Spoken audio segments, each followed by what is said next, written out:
Now when it comes to the Kaaba, the main point that we try to communicate is the following. In Islam or in the Quran, God teaches that if all mankind and if all the jinn combine to sin and move away from God, then God doesn't lose one atom's worth of His kingdom. And if mankind and jinn combined to dedicate every second of their life to prayer and to worship of the one God, then God's kingdom doesn't gain one atom's worth as well. What does this philosophy teach you? It teaches you that God is not in need of you, or your practices, or your worships, or your prayers. You are in need of these practices and these worships. You are in need of God and not the other way around. If you can understand that philosophy, then you can appreciate prayers and what they are meant to do, which is basically enlighten you. So when dealing, for example, with the Kaaba, Muslims are required to go and perform Hajj one time in their life, and it's one of the 5 pillars of Islam. Growing up, most Muslims accept this, and most of them do it without questioning, and this is the essence of belief, and this is great. But at the same time, this doesn't mean that if you question or research, you're going to come back with negative or bad answers. The opposite is actually true. So when we started researching into the esoteric agendas and we started researching the elite, we found out how much certain type of practices and rituals can affect your lives.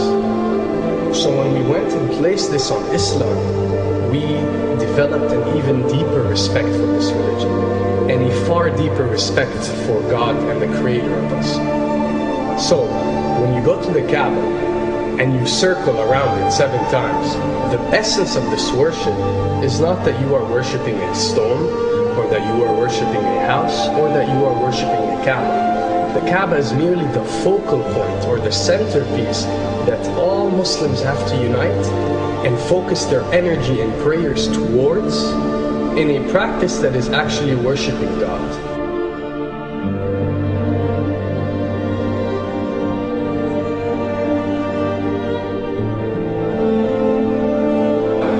Now, going in circles counterclockwise does not break you away from time and space. But the fact that the energy of the Kaaba is the strongest energy on earth and it flows counterclockwise, by you flowing in correlation with this energy, you are uplifting yourself. You are reaching spiritual levels that you rarely do experience anywhere else on earth. And the fact that you got to do it 7 times, and we are taught that there are 7 skies or 7 samawat or 7 spiritual planes, then one can discover that each circle breaks you through a spiritual plane spiritually, so you can reach the ultimate state of wisdom and spirituality.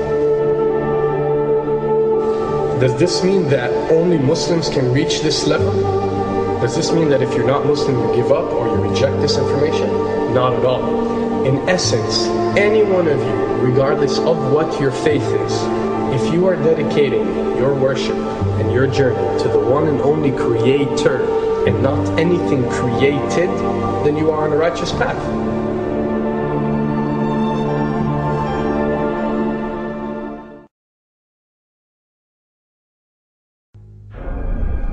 To begin with, the significance of 911.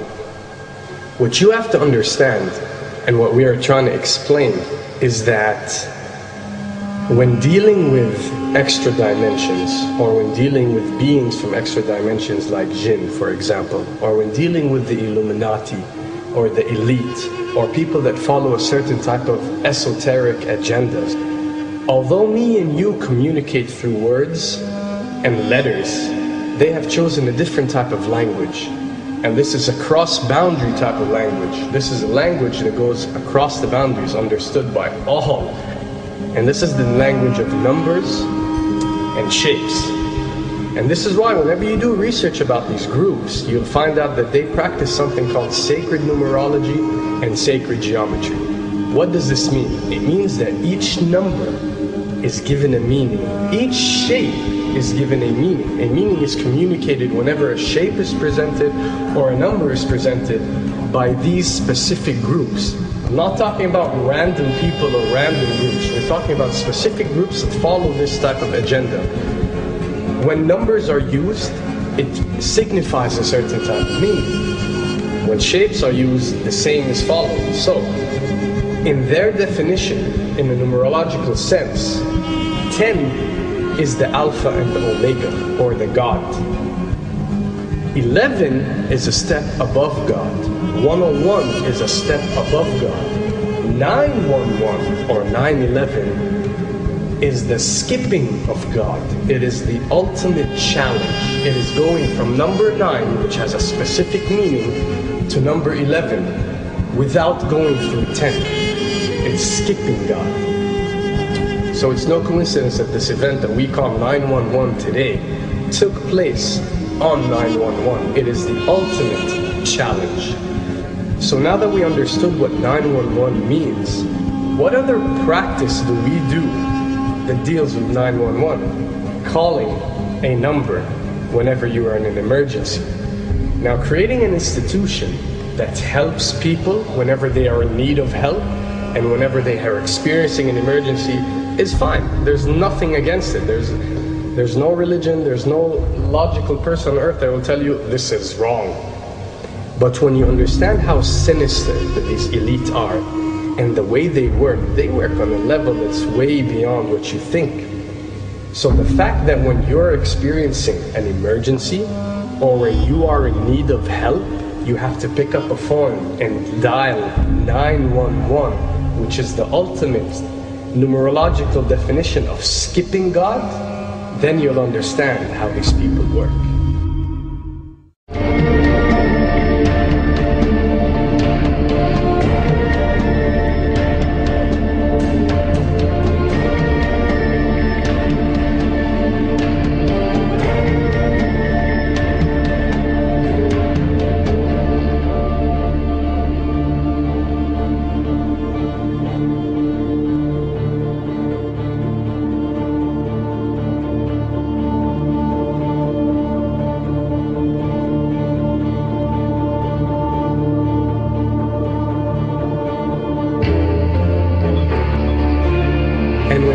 Rituals, you recognize that everything adds up.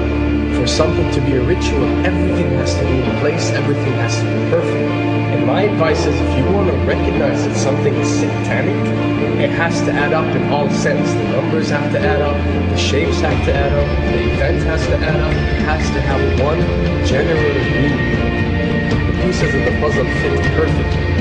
That's when you recognize when something is ritualistic or satanic.